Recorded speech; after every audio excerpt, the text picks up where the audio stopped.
Hello everybody and welcome to my Monday Night Raw review, as we are, I believe, a couple weeks away from the Elimination Chamber pay-per-view itself. A lot of things happened on the show tonight. There's some more news that came out, so I'm kind of glad I did wait on this review now, because I heard there was some more news after this show. But they were here from San Jose, California tonight,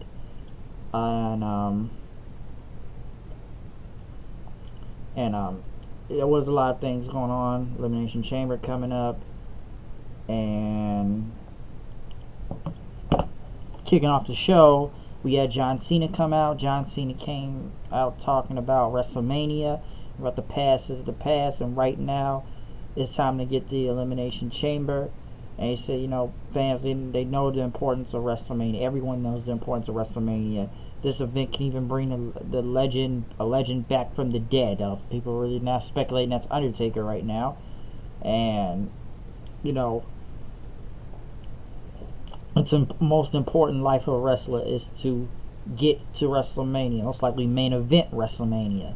And he talked about in 2 weeks he has to win the Elimination Chamber match. He has to win. And as people booed at John Cena, he says he has never won an Elimination Chamber, or in the past, or has he won an Elimination Chamber? No, John Cena's won Elimination Chamber. He's won Elimination Chamber. It was 2010 it was one. So let me correct myself. He has won Elimination Chamber before. But if he doesn't win the match for the first time in 15 years, then he's not on the road to WrestleMania. So I don't know what he's talking about then if he hasn't won one. Because I know John Cena had to win he's won 2 Elimination Chambers, I believe. I believe the 2006 one, New Year's resolution, when Edge cashed in. So John Cena has won the Elimination Chamber in the past. I know that as a factor, really. And pretty much moving on, Cena talked about he's got to beat the most unbeatable champion in WWE history, that he must go to WrestleMania, he must beat Brock Lesnar, and he talked about the impossible and anything, and he makes it possible. And since people booed at Cena, Miz came out saying this isn't 2013, you've been spending too much time in Hollywood, and you're the forefather of Suplex City. And he says, I'm going to be the first person to hold the Intercontinental and Universal Championship. And Cena pretty much says, this is actually true, and anybody would say this, you have no chance against Brock Lesnar. It'll probably be your final match. Even that guy in the corner right over there is laughing at you, so you got no chance at Brock Lesnar. And you can think whatever you like, but you're not gonna win. But Miz talked about he is the Intercontinental Champion. He beat Roman Reigns, and saying I have outsmarted Cena in the main event of WrestleMania before. And as Cena says, you can write in your mouth, but you found some easy way to back it up.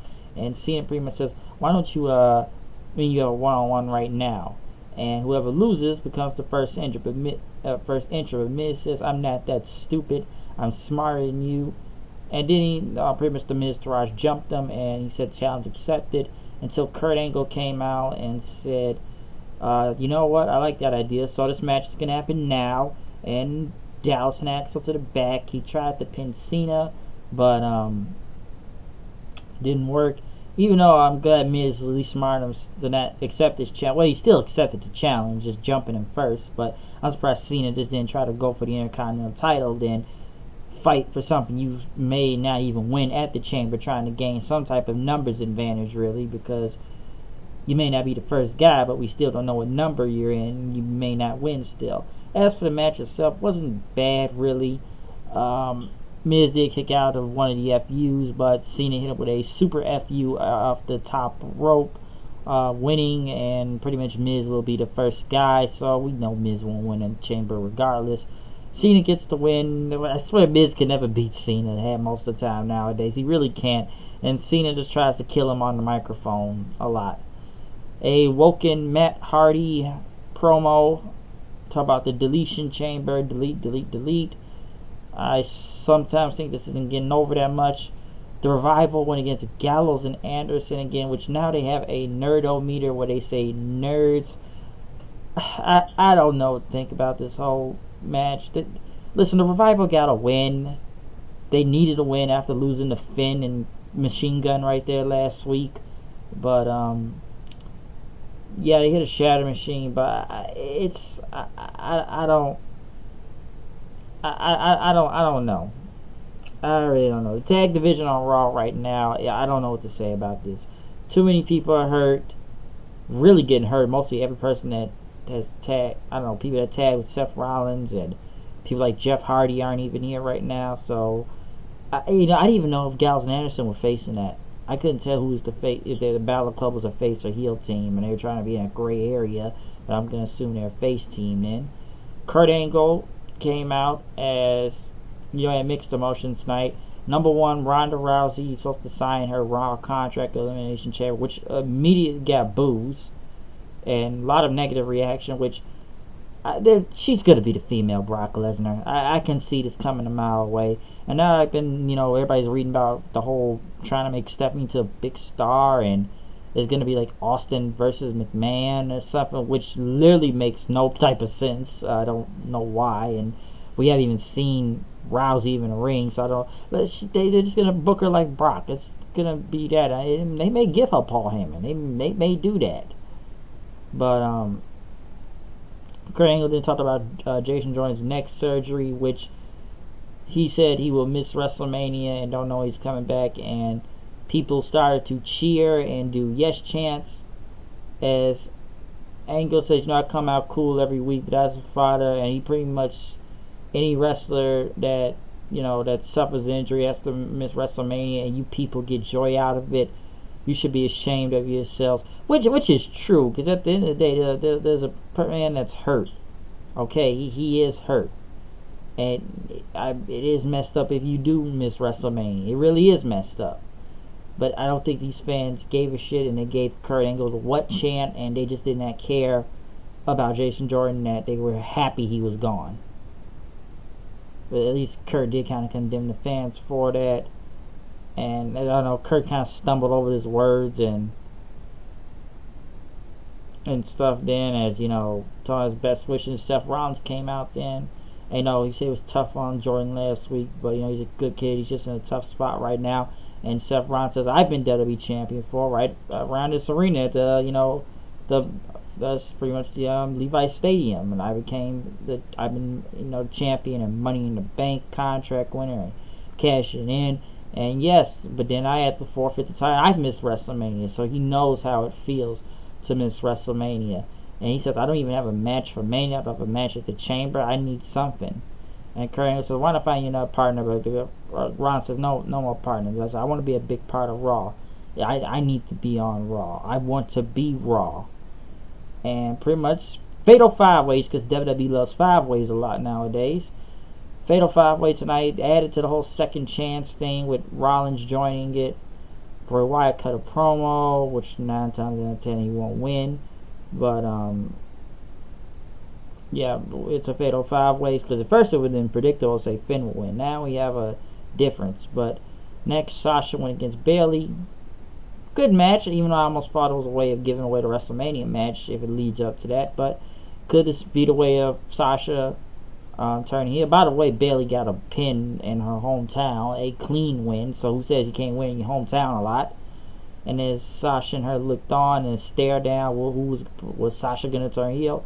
Nia Jax attacked from behind and talked about how they took Asuka to the limit, but I took them down in mere seconds. I guess they're trying to make Jax look strong, but she's going to lose either way.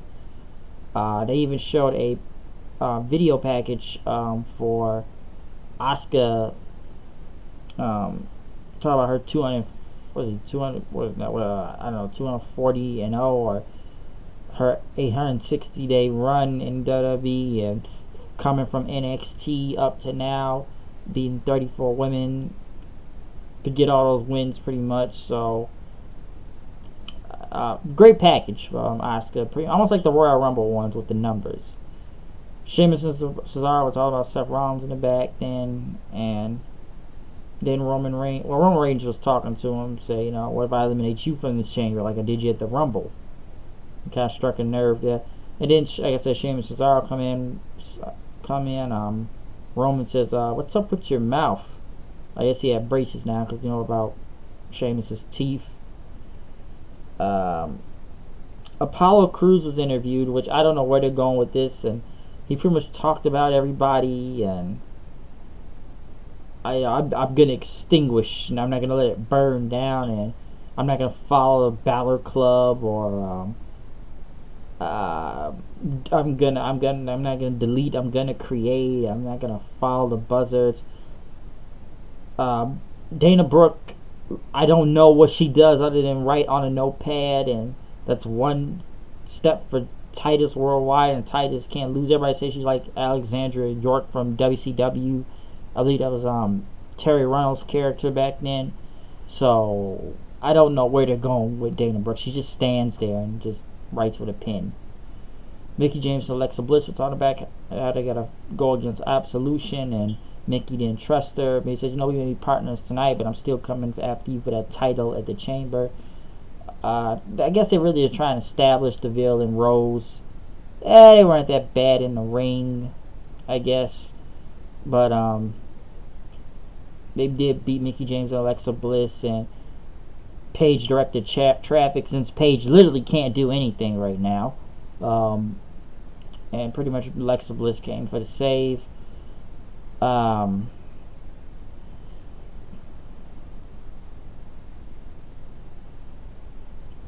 Next was Elias singing a song.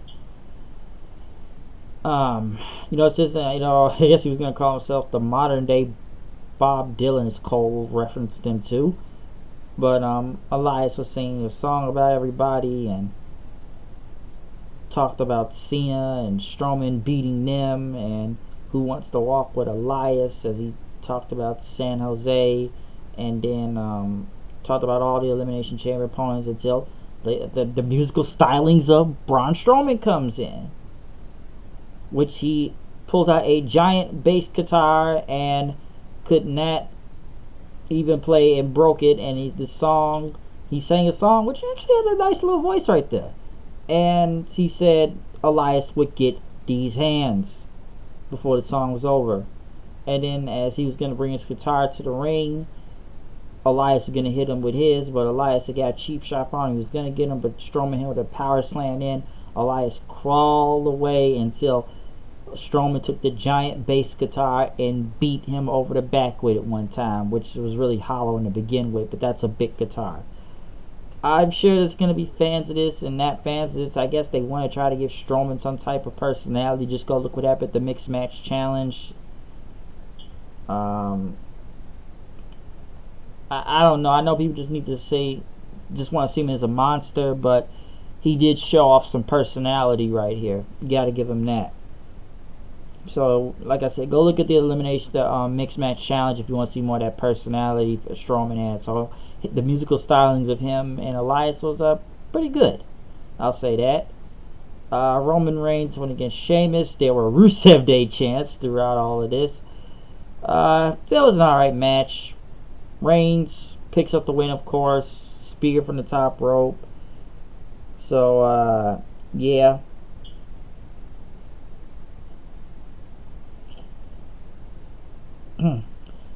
Yes. Next, Ivory going into the Hall of Fame. I guess I should say that too. Ivory, she deserves it. I like Ivory. Ivory doesn't get enough credit sometimes. They pretty much talked about, really didn't even talk about the Glow thing, and I'm surprised they're not going to try to connect it to the Netflix series, Glow. But they pretty much talked about her whole WWE run, being a 3-time WWF Women's Champion. Yeah, I'm glad she's going Hall of Fame. I got no problem with Ivory going in. She deserves it. I agree. Doesn't get enough credit.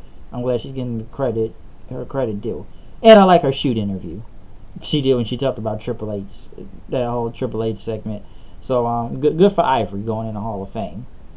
Fatal 5-way to determine who goes into the Elimination Chamber, even though it was a CM Punk chant at first. Just, really good match. Fatal 5-way, of course, until we got the double pin. And then you kind of knew who was probably going to go in. You knew Matt Hardy. You got know well that Bray Wyatt wasn't going to go in. Cruz, I just didn't even know why he was in there. But Cruz did do good in the match. Listen, it was well worked. This is any other Fatal 5-Way match you've seen in the past. But the double pin thing, I just didn't see coming in. The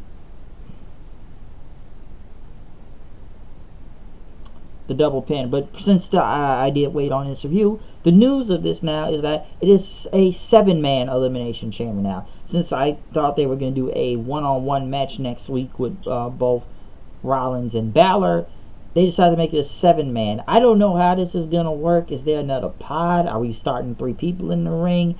I'm not sure if I'm with all of that.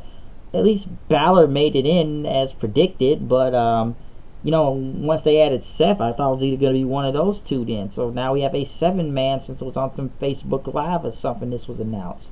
I decided to just don't do a regular one-on-one match just to milk another week, but I guess they're not. And I guess I will say one other thing. There was no cruiserweights on this show tonight. I guess they really are trying to do something with 205 Live since Triple H has taken over and Vince. So 205 Live will probably be good again now when I won't have to shit on that show anymore, depending on how it goes, if it's worth to get crapped on and that. But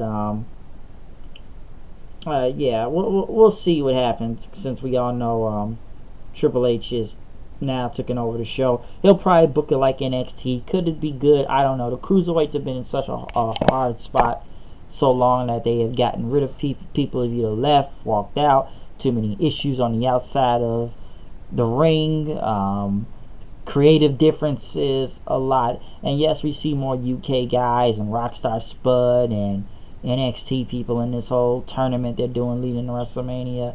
So I don't know what's going to happen to the cruiserweights, but they probably might as well say they're saved now thanks to Triple H, since he now has power over 205 Live creative and stuff. So we probably will get something instead of Vince, because this show is god awful. I was just wanting to kill the cruiserweight division and put all these guys on Raw and SmackDown so they can go somewhere and do this, because I think now they just shouldn't I don't think they need the cruiserweight division back. I really don't think they needed it now. If they was gonna get this bad, and people really did say Neville has walked out. When we all know Neville walked out to begin with, but I think he's just sitting home waiting for his contract to end at this point in time. And I don't know, man. Like I said, if Neville goes to New Japan, maybe he joins the Bullet Club. Hey, I would love to see him go against Will Ospreay in a match. I think that would look great. Now we all know that when Austin Aries is back in TNA. Rich Swann, well, we don't know yet. Depends. And, some people are injured right now, too. So, we already know about the Enzo situation. I don't know. I still think that title may be cursed in a way. But, yeah, because a lot of things they've done with these people on the show has gotten horrible, okay? So, we'll see what goes down with that. But as for Monday Night Raw, it wasn't as bad. I did enjoy the musical stylings of Strowman and Elias, and Fatal 5-Way match was good, and there was, a couple good matches here and there. Had your little dumb parts, but it wasn't as bad as last week's, if you want to go on and say that. But that's my opinion of the show. But I'm going to go. I'm out here. It's me. It's me, the HOOD, the news and the reviews. Coming here today, and tomorrow is technically my birthday, mostly in the next couple of hours when I'm done with this review and whatever this video is posted. But I'm sure I'll probably do a review tomorrow on my birthday for SmackDown. But I am out of here. I will see you guys later, and peace out.